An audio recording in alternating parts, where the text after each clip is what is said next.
The headlines: CARICOM wrapped for slow pace on ganja reform. Business at recyclers down by a third as illegal dumping rises. And Bajan cricket facilities praised by returning English county. Welcome to Nation News for Tuesday, January the 26th, 2016.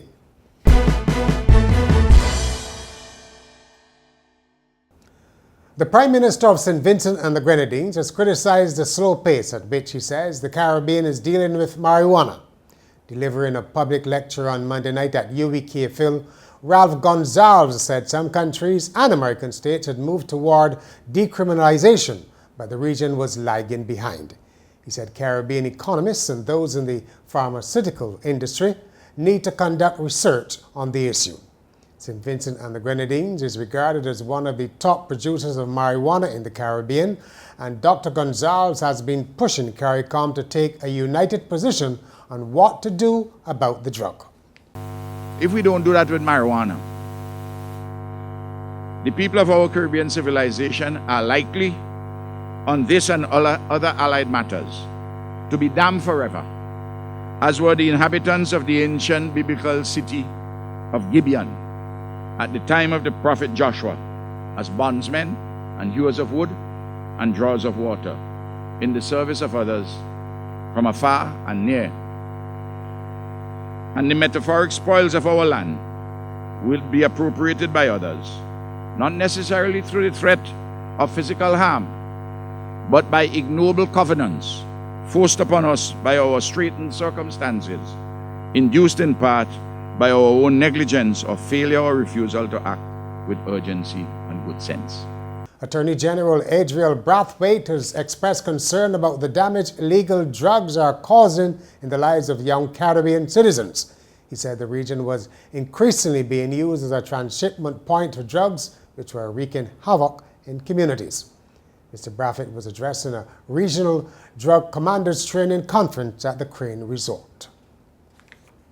There was a time when we used to say, a bit blindly, that the region is a transshipment point, so we need not be as concerned. That's why we need not be as concerned that the fact that all people were users, so we weren't seeing the ill effects of abuse of illegal substances at our doorstep as much. But those days are long gone. In all of our communities, we are seeing on a daily basis the impact and the significant impact that's having on young lives in their respective communities. Young lives who are supposed to be the pillars of our community, who are supposed to be our most productive citizens. Recuperating Member of Parliament Maria Agard has been granted leave of absence by the House of Assembly. When sittings resumed after the Christmas-New Year recess, Leader of Government Business John Boyce moved a resolution to grant her leave. It was approved. Dr. Agard, who was recently hospitalized and underwent surgery, will be away from the House until March the 1st.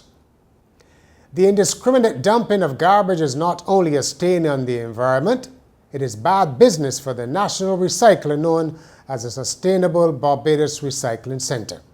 Busy Williams, whose business group owns the centre at Vaucluse, has told the local Elf Expo at Aqua Beach Hotel that instead of receiving 1,000 tons of garbage a day, the centre was now getting less than a third of that.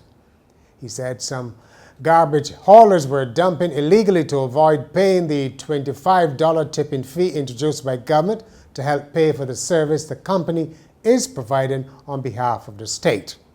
Mr. Williams claimed that the haulers were flight tipping even though they were charging clients the disputed fee.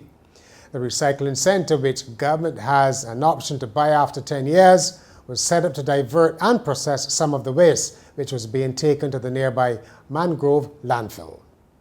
The Lodge School has thrown open its doors to teachers from other schools to show off elements of a program promoting what's called positive behaviour among students. Team leader Sonia St. Hill said the program, which began in 2011, was aimed at equipping students with life skills. Mentorship and community service are key components.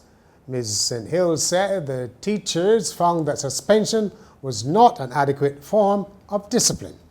We did not feel that that was a good enough way to punish children, because invariably, the kids enjoy being at home, and therefore many of them did not see it as punishment. So therefore, we started what we call a mentorship program where they have to do community service work as a part of their punishment, a sanction, so that in that mentorship program, they get to think and reflect about their actions and learn the right way to do things. What is this community service do? Community service includes not only doing helpful tasks for teachers, but also for students and general little day-to-day tasks that they would learn at school. A senior UWI Caval administrator says the university needs the support of the public. Although he did not cite the specific assistance needed, Dr. Justin Robinson, a campus dean, said that all three UWI campuses appear to be facing crises simultaneously. As we enter this 41st year, our university and the faculty faces some major challenges.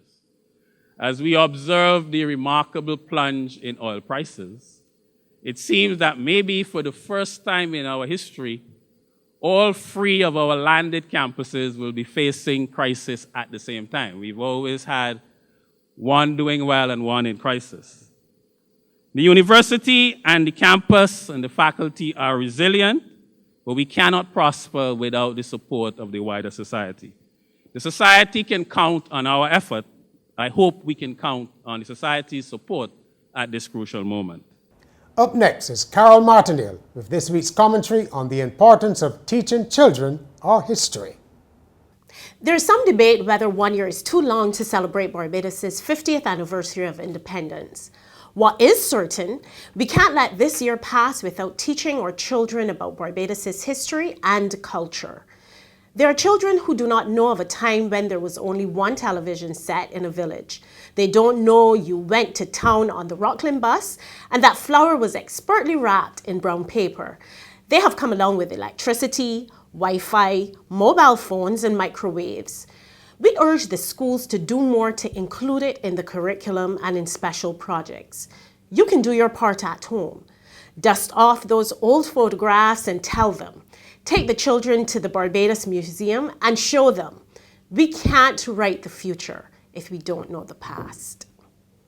In sport, the director of cricket for English county side Nottinghamshire has praised the facilities in Barbados as the side prepares to visit for a pre-season tour.